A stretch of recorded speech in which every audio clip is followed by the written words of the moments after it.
होंगे। आज मैं आपको बताऊंगा सोलर स्ट्रिंगिंग वर्क के बारे में। सोलर स्ट्रिंगिंग होती क्या है, स्ट्रिंग को बनाते कैसे हैं, इसका मकसद क्या है और स्ट्रिंग को बनाते वक्त किन किन चीज़ों का ख्याल रखना चाहिए, खुसूसी क्वालिटी कंट्रोल या क्वालिटी एश्योरेंस के मद्देनज़र। सबसे पहले हम आएंगे solar utility scale solar project में। यूटिलिटी स्केल सोलर प्रोजेक्ट और डोमेस्टिक या कमर्शियल तीनों प्रोजेक्ट या तीनों नौयत के प्रोजेक्ट जो हैं उसमें स्ट्रिंगिंग का कॉन्सेप्ट एक ही है।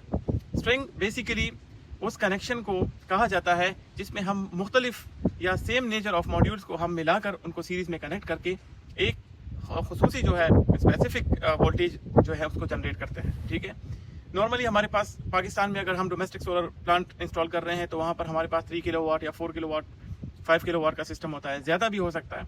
तो उसमें हम इन्वर्टर की जो MPPT रेंज है उसके मुताबिक हम स्ट्रिंग को डिज़ाइन करते हैं। ठीक है, इस बात में मैंने ये कवर कर लिया कि स्ट्रिंग होता क्या है। जब हम मॉड्यूल को सीरीज में कनेक्ट करते हैं specific number of module according to the voltage range of the MPPT of the inverter, so this thing we call a string. Okay, अब स्ट्रिंग क्या होती है? स्ट्रिंग इस किस्म की कुछ इसकी नेचर होती है।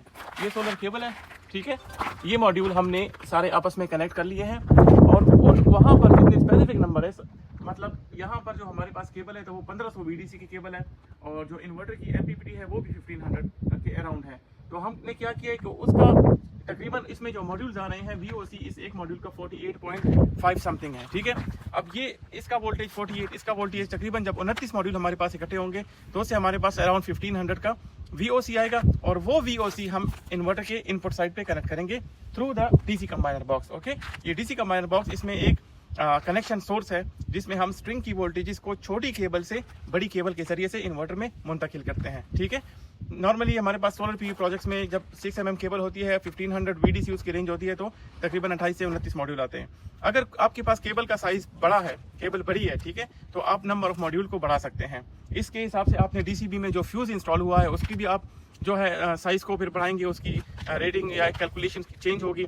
और जो इन्वर्टर का इनपुट टर्मिनल है तो वहाँ पर भी वोल्टेज की रेंज और एम्पेयर रेंज एक्सीड होगी। इसमें लॉजिक क्या है?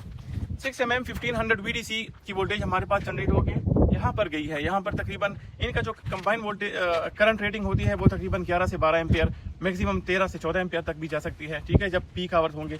लेकिन इसका जो फ्यूज है तकरीबन 25 से 35 एम्पेयर का यहाँ पर डिज़ाइन किया जाता है। ठीक है, दूसरा, जब स्ट्रिंग सारी एक ट्रैकर पर यहाँ पे 3 स्ट्रिंग लगी हुई है, कुछ ट्रैकर ऐसे होते हैं जहाँ पे 4 से 5 स्ट्रिंगें भी बनाई जाती है, डिपेंड करता है साइज या length of the solar tracking system पे। ठीक है, अब ये स्ट्रिंग यहाँ से होकर नीचे आई। ठीक है, MC4 कनेक्टर इसके यहाँ पे लगे हुए हैं, ये इसके प्लस कनेक्टर्स हैं, ये इसके माइनस हैं, ये इसके प्लस है। ये सारे जाएंगे जी MC4 कनेक्टर जो है DC कंबाइनर बॉक्स में। यहाँ पर इसका जो है मेल फीमेल इंसर्ट हुआ। ठीक है, ये इसका फ्यूज लगा हुआ है और ये इसका डिस्कनेक्टर है। ठीक है, या इसको स्विच भी कह सकते हैं। इसके अलावा ये SPD इसमें इंस्टॉल हुई है और इसके साथ इसका डिजिटल जो है मॉनिटर है और कम्युनिकेशन डिवाइस भी है जिसके जरिए से इसकी कम्युनिकेशन होती है। ये जाती है सीधा, इसकी अर्थिंग हो चुकी होती है, अर्थिंग इसकी कंप्लीट है। अर्थिंग का मकसद आपको पता है, मैंने वीडियोस में शेयर भी किया है। और जब ये स्ट्रिंग्स, ये नंबर ऑफ स्ट्रिंग 12 स्ट्रिंग्स है, मतलब 12 जो है या 4 ट्रैकर से, हर ट्रैकर पे 3 स्ट्रिंग है तो 4 ट्रैकर से ये 12 स्ट्रिंगें बन गई हैं। ये यहाँ पर इस बस बार के थ्रू से कंबाइन होकर LVDC केबल से MBPS के अंदर गई है। अब मैं किस चीज़ पर आना चाह रहा था कि जब सीरीज में कंबाइन होंगी तो ये यहाँ पर ये कनेक्ट होकर इनकी वोल्टेज जो करंट रेटिंग है वो ऐड हो जाएगी। ठीक है, तो ये जो LVDC केबल है इसकी करंट रेटिंग तो 1500 वोल्ट तक है, सॉरी वोल्टेज रेंज, लेकिन करंट रेटिंग इसकी मैक्सिमम 400 एम्पियर तक है। ठीक है, तो मतलब वोल्टेजेस सेम रहेंगे, करंट इनका कंबाइन हो गया, जमा हो गया। ठीक है, तो सीरीज से ये कनेक्शन क्या होगा, पैरेलल में हमारे पास कन्वर्ट हो गया इस जगह पर। ठीक है, तो ये थी हमारी स्ट्रिंग के बारे में कुछ इन्फॉर्मेशन। स्ट्रिंग के बनाते वक्त हमने क्या क्या चीज़ें देखनी होगी। स्ट्रिंग में हमने सबसे पहले तो जो मॉड्यूल की लेंथ है, जो ट्रैकर की लेंथ है, उसके मुताबिक हमने जो हमारे पास अप्रूव या जो डिज़ाइन केबल कटिंग शेड्यूल है उसके मुताबिक हमने केबल को कट करना है। केबल को हमने प्रॉपर्ली प्रोटेक्ट करना है। केबल टाइज के ज़रिए से इसको हमने यहाँ पर हैंग करना है और इसमें हमने थोड़ी सी स्पेसिंग भी रखनी है, ज़्यादा नहीं रखनी, क्योंकि समर्स में ये जो है ना इसकी एक्सपेंशन हो जाती है, विंटर में कॉन्ट्रैक्ट होती है। तो जब ट्रैकर हमारे पास रोटेट करेगा ईस्ट टू वेस्ट साइड पे तो इसके केबल के फटने का या इसके डैमेज होने का खदशा है, तो इसलिए हमने इसमें थोड़ी लचक रखनी है। दूसरा, जो MC4 कनेक्टर हम इसमें कनेक्ट कर रहे हैं तो MC4 कनेक्टर भी हमने प्रॉपर उसकी क्रिम्पिंग करनी है, उसमें जो पिन्स इंस्टॉल होती हैं और उसके जो लॉक होते हैं उसको प्रॉपर लॉक करके जिसके खुसूसी स्पेशलाइज टूल होते हैं उसके ज़रिए से हमने इसकी क्रिम्पिंग करनी है। तो क्वालिटी पॉइंट ऑफ व्यू से हमने ये देखना है कि हम प्रॉपर MC4 कनेक्शन इसके लगाएं, केबल कटिंग प्रॉपर हो, केबल लेइंग प्रॉपर हो और इसमें किसी किस्म की ऐसी मतलब रुकावट ना आए इसकी वजह से करंट का जो पाथ है वो इफेक्ट हो।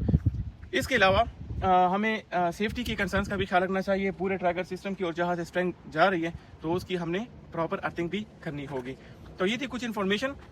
इसका मकसद जो है वो तो मैंने बता भी दिया है, लेकिन दोबारा से मैं ओवरव्यू देना चाहूँगा। स्ट्रिंग जो है वो वोल्टेजेस को पास करके इन्वर्टर की तरफ लेकर जाते हैं। डिपेंड करता है इन्वर्टर की साइज़ पर, केबल की साइज़ पर और नंबर ऑफ मॉड्यूल्स पर। आप जो मेरी वीडियोज़ देख रहे हैं उसका बहुत बहुत शुक्रिया। इस वीडियो सेशंस का या जो मैं प्रैक्टिकली साइड पर आपको बताता हूँ इसका मकसद यही है कि हमारे लोगों को फ़ायदा मिले, सिर्फ सोलली इसका यही पर्पज़ है। इसलिए जब अगर आप पाकिस्तान में हैं या किसी और कंट्री में हैं तो वीडियोस को आप अपने उन दोस्तों के साथ शेयर करें जो इस फील्ड में आना चाह रहे हैं या जो बेरोज़गार हैं, क्योंकि सोलर का बहुत पोटेंशियल है मिडिल ईस्ट में और यकीन करें सोलर से सबको बहुत फ़ायदा होगा। बहुत बहुत शुक्रिया। अल्लाह हाफिज़।